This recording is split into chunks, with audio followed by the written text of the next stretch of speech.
Et direction donc la reine des États clés, j'ai nommé la Pennsylvanie, forte de ses 19 grands électeurs. Fanny Chauvin, bonsoir, vous êtes à Philadelphie. Comment se déroule Bonsoir. le vote ?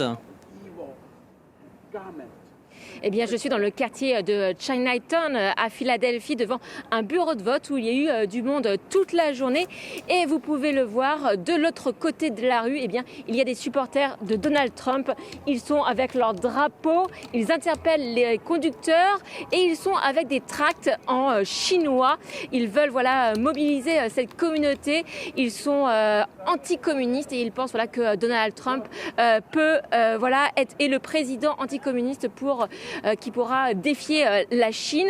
De l'autre côté de la rue, eh bien, il y a un supporter de Kamala Harris qui est venu de Washington et qui passe toute la journée ici pour mobiliser les électeurs. Alors, l'ambiance est calme, mais on sent quand même une certaine tension entre les deux camps.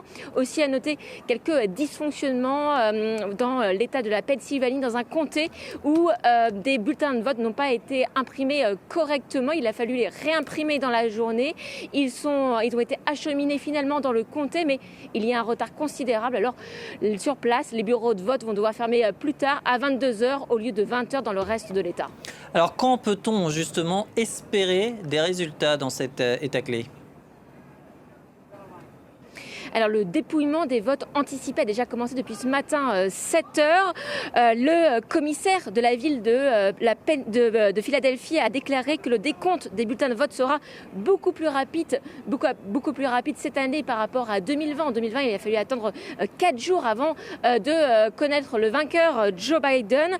Dans le camp de Kamala Harris, eh bien, on s'attend à des résultats partiels sur la Pennsylvanie dès cette nuit. Mais pour avoir des résultats définitifs, il parle plutôt de demain, mercredi.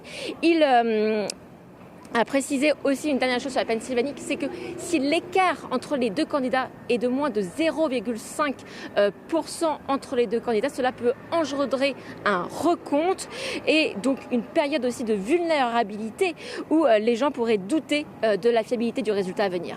Je vous remercie beaucoup Fanny Chauvin, envoyée spéciale en Philadelphie. On vous retrouvera, vous aussi tout au long de cette nuit américaine. Alors,